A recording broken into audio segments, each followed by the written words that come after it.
ಹೇಗಿದ್ದೀರಾ? ಎಲ್ಲರೂ ಚೆನ್ನಾಗಿದ್ದೀರಾ ಅಂತ ಅಂದ್ಕೊಂಡಿದ್ದೀನಿ. ನಾನು ತುಂಬ ಚೆನ್ನಾಗಿದ್ದೀನಿ. ಇವತ್ತು ಗುರುವಾರ ಬೆಳಗ್ಗೆ ಬೇಗ ಎದ್ದು ಹೊಸಲೆಲ್ಲ ಒರೆಸಿ ರಂಗೋಲಿ ಹಾಕೋತಾ ಇದ್ದೀನಿ. ರಂಗೋಲಿ ಹಾಕ್ಕೊಂಡು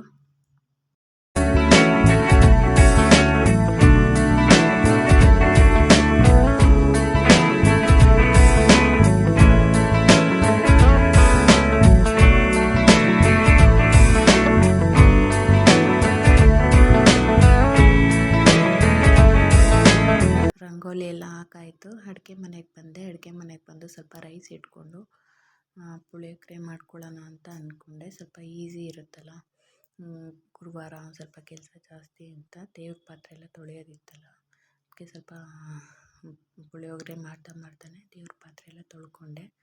ಹಾಗೆ ನನ್ನ ಮಗನಿಗೆ ಸ್ನ್ಯಾಕ್ಸ್ ಹಾಕಿ ಕಳಿಸ್ಬೇಕು, ಅದಕ್ಕೆ ಅವನಿಗೆ ಪಪ್ಪಾಯ ಮತ್ತು ಪುಳಿಯೋಗರೆ ಪ್ಯಾಕ್ ಮಾಡಿದೆ. ಅವನಿಗೂ ಸ್ವಲ್ಪ ತಿನ್ನೋಕ್ಕೂ ಅವನು ಎಬ್ಬರಿಸಿ ರೆಡಿ ಮಾಡಿ ಅವನಿಗೂ ತಿಂಡಿ ಕೊಟ್ಟೆ. ತಿಂಡಿ ತಿಂತಾಯಿದ್ದಾನೆ. ಪುಳಿಯೋಗರೆ ಅಂದರೆ ತುಂಬ ಇಷ್ಟ. ಪುಳಿಯೋಗರೆ ಎಲ್ಲ ತಿಂದು ಅವನು ರೆಡಿಯಾಗಿ ಸ್ಕೂಲ್ಗೆ ಹೊರಟ. ಕರ್ಕೊಂಡು ಹೋಗಿ ವ್ಯಾನ್ಗೆ ಹಸ್ಬೇಕಾದ್ರೆ ಆಟ ಆಡಿಕೊಂಡು ಹೋಗ್ತಿದ್ದಾನೆ. ಅವನು ಕಳಿಸ್ಬಂದು ನಾನು ಸ್ನಾನ ಮಾಡಿ ಸ್ವಲ್ಪ ದೇವ್ರಿಗೆ ನೈವೇದ್ಯ ಮಾಡೋಣ ಅಂತ, ಪೊಂಗಲ್ ಮಾಡೋಣ ಅಂತ ಅಂದ್ಕೊಂಡೆ. ಅದಕ್ಕೆ ಸ್ವಲ್ಪ ನೀರು ಬೆಲ್ಲ ಹಾಕಿ ಕರಗಿಸ್ಕೊಂಡು ತೆಂಗಿನಕಾಯಿ, ಸ್ವಲ್ಪ ಹಸಿ ತೆಂಗಿನಕಾಯಿ, ಗೋಡಂಬಿ, ಬಾದಾಮಿ, ದ್ರಾಕ್ಷಿ, ಏಲಕ್ಕಿಕಾಯಿ, ಅದು ತುಪ್ಪ ತೆಂಗಿನಕಾಯಿ ತುರಿ ಹಾಕ್ಕೊಂಡು ಅದ್ರ ಮೇಲೆ ಸ್ವಲ್ಪ ಹಾಲು ಹಾಕ್ಕೊಂಡೆ, ತುಪ್ಪ ಹಾಕ್ಕೊಂಡು ಎಲ್ಲ ಕೈ ಬಿಡ್ದಲೆ ಚೆನ್ನಾಗಿ ಬಾಡಿಸ್ಕೊಂಡೆ. ದೇವ್ರ ಪೂಜೆಗೆಲ್ಲ ರೆಡಿ ಮಾಡಿಕೊಂಡು ದೇವ್ರ ಪೂಜೆ ಮಾಡೋಣ ಅಂತ ಬಂದೆ.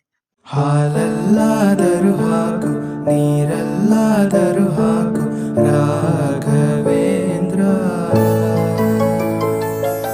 ಹಾಲಲ್ಲಿ ಕೆನೆಯಾಗಿ ನೀರಲ್ಲಿ ಮೀನು. ಯೋಗ ನಿದ್ರೆಯನ್ನು ಬೇಗನೆ ಮಾಡುವ ಯೋಗೀಶ ವಂದ್ಯರ ತೂಗೀರೆ, ಭೋಗಿ ಶಯನನ ಪಾದ ಯೋಗದಿ ಭಜ. ಪದ್ಮನಾಭ ಪ್ರಿಯಾಂ ದೇವೀಂ ಪದ್ಮಾಕ್ಷೀಂ ಪದ್ಮವಾಸಿನೀಂ ಪದ್ಮವಕ್ತ್ರಾಂ ಪದ್ಮಹಸ್ತಾಂ ವಂದೇ ಪದ್ಮಾಮಹರ್ನಿಶಂ ಪೂರ್ಣೇಂದು ಬಿಂಬವದನಾಂ ರತ್ನಾಭರಣಭೂಷಿತಾಂ ವರದಾ. ಪೂಜೆ ಎಲ್ಲ ಮುಗಿಸ್ಕೊಂಡು ಸ್ವಲ್ಪ ನಲ್ಲಿಕಾಯಿ ಜ್ಯೂಸ್ ಕುಡಿಯೋಣ ಅಂತ ಕುಡಿತಾ ಇದ್ದೀನಿ.